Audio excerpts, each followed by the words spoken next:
Yalla Home with Ana Schofield and Big House. You see how that gives? I love Very a dramatic pause. Yeah, very smooth. Okay, We're ready. We're about to talk about the Supermes. Here we go. It's the Music Greats. It's Thursday night. Right? Yeah, it is Thursday night. Thursday night. So you can give the computer a little bit of a break. Doesn't mean to be a little bit slow. Let's talk about the wonderful Diana Ross, who announced today she's about to release her first new album in 15 years that's going to be called Thank You. The album will be unveiled in the autumn. It's featuring all sorts of material and the first original material since 1999. She, of course, was made famous by the Motown band called the Supermes, and that's who I'm going to talk about now. But then she went on to have a highly successful career as a solo artist and all sorts of amazing things. I have covered Diana Ross in the Music Greats before, and I played one of her biggest, most iconic songs coming out, which is just such a feel-good song and such a Thursday feel-good song. And do I want to play it again tonight? Yes, of course I do, but maybe we'll play it after 7, because right now we're going to concentrate on the band that made her famous. It was very interesting reading about the Supermes, mostly because the stuff that I know because of my mum and dad, and I actually feel that they know about it from their parents. This is a pass down the line kind of thing. The Supermes were 1960s. They were proper 1960s. They were also early doors Motown. When they went to the recording label, which obviously everyone now knows, it's one of those words. Everyone knows Motown. They know the word. They know what it was. Even all this time later, Motown at the time was a small little setup in Detroit, in Michigan.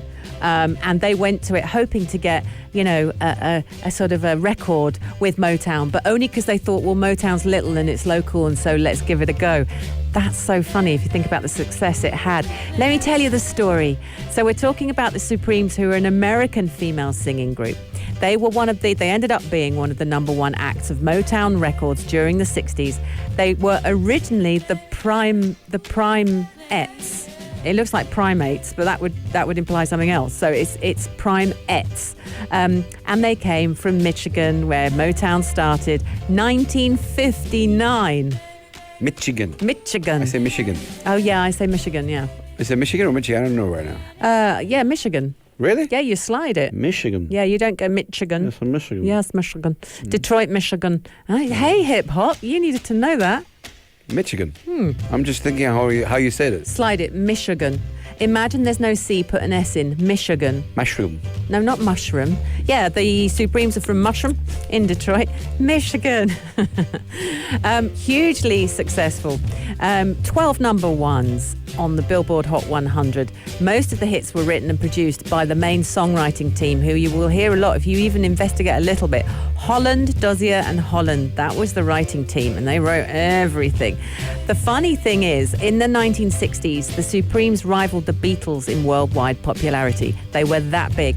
And their breakthrough made it possible for other African American R&B and soul musicians to actually find mainstream success, because, of course, they were held down. You only need to watch any of the stuff that's coming out about that era. You'll know about it. The accolades are vast. Let's talk about the people in the Supermes. Florence Ballard, Mary Wilson, very famous Mary Wilson, lots of good stories about her. Diana Ross and Betty McGowan, that's the original group.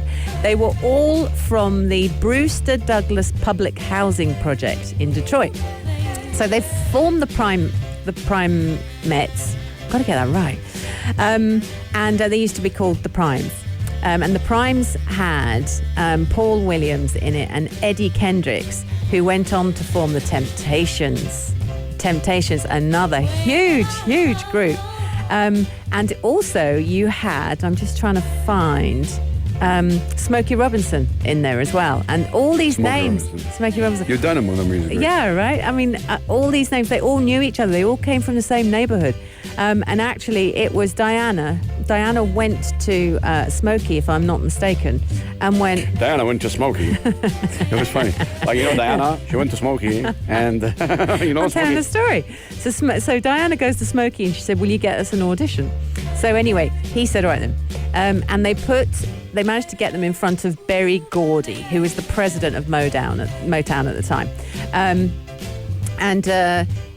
he listened to them and he said, look, you're good, but you need to finish high school. You need to graduate. That then places how young they were. They didn't listen. They didn't give a stuff. They next year actually recorded a record, as they called it at the time. They called it for Lupine Records, which was a little label at the around the time of Motown and nestling. Yes, Smokey Robinson and the Miracles. So Smokey Robinson was singing with the Miracles at the time, and then it became the whole thing to have. There was Smokey Robinson and the Miracles, and there was different. They put the sort of Marvin Gaye and the Temptations. They put the lead singer's name at the front, and then the rest of the band was called something else. Now that's what they started doing with Supermes, and they went Diana Ross and the Supermes. Well, the other girls weren't happy about that, and that was the start of the decline for the band. They had huge success, and I'm going to go through their stats in a minute with just this song alone. But I was reading Love Them. I'm just reading that in 1965 they were nominated for a Grammy Award for Best R&B Song. Amazing. But the thing is, the other girls weren't happy, and especially Mary Wilson started to go into decline. And what happened was she started using other things to feel better about herself. Normal story for artists. She also she ended up putting on a lot of weight. And then the story goes that she couldn't actually get into her stage costumes, and she was leaning on one of the other girls for advice, because she was quite a timid one within the group. And one of the other girls was sort of dripping, not poison into her ear, but saying, yeah, Diana Ross is going to go off and have a solo career. We're going to be left behind. And that kind of making it worse and making it worse and making it worse. In the end, Diana Ross did leave. She left the Supermes and she went off to have a solo career, and that was huge. That's in 1968. She started pulling away.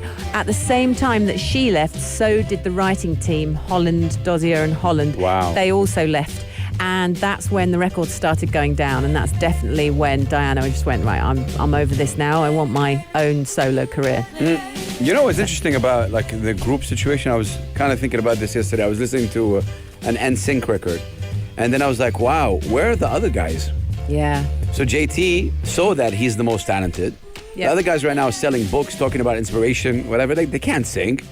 No, seriously, they're not singing. We're like, who are they? And it's a group, and I feel Justin, Beyonce and Destiny's Child. Yeah, it's a tricky one because the others were like a little bit talented, but they were. But when you see yourself, you're getting held back. Yeah, I think this is maybe, I don't know. In this case, it feels like. Do you think that if Diana Ross stayed with the Supreme, that Diana Ross won't be Diana Ross that we know today? Yes. See? Yeah. So it's a holding back thing, and it was like. You got to do what's good for you, man. Yeah. Or sis. It don't matter. And she was a big deal. Clearly she was an incredible talent. Oh, yeah. Absolutely incredible. And the same with Destiny's Child. Look, the other singers, they have got pipes, but there's something about Beyonce. And also, I think her father, that band was set up for Beyonce, from what I can... but again, when there's one person who's getting all the limelight and all the attention, and the other girls felt that Diana was in the band, the focus was just on group her. Is tough. Yeah, it erodes. It's tough to handle egos and talk about that. Let's talk about the song that we're about to play. And I've chosen this. There's a number of songs I could have done, but Where Did Our Love Go is from 1964, and this broke them into mainstream. This was absolutely huge. Written, of course, by the famous group Holland, Dozier and Holland, the writer group. And it was the first single by the Supermes to go to number one. It got to number one on the Billboard Hot 100 Pop Singles chart in America, and it held it for 2 weeks, from August the 16th to the 29th in 1964. It was also the first of 5 songs that then went to number one. So they had Baby Love, Come See About Me, Stop in the Name of Love, and Back in My Arms Again. All of them crashed straight in at number one. They are ranked within the top 500 for Rolling Stone magazine of the 500 greatest songs of all time. This song has also been selected for preservation with the National Recording Registry due to its cultural, historic and artistic significance. It's absolutely incredible. And the BBC have ranked it number 59 on the top 100 digital Motown list. Sing along. Can you sing along? Singing along. No, I'm not singing along. So these are the... He always does this. That was straight no. Like, you guys noticed that? Yeah. It was like I'm not singing along. No. It's not happening today. Nobody needs me wrecking this song. So, I mean, as a group, absolutely amazing. They knew the Temptations. They sang with Smokey Robinson. They were best mates. There's still lots of overlap throughout this whole thing. And Motown bred this huge, incredible talent from Detroit, Michigan. Yeah? We're just deciding how it's said. So now let's hear the song. Let's press go on the real thing, because you've heard it. Yeah, here we go. It's Yalla Home. With Ana Schofield And Big House.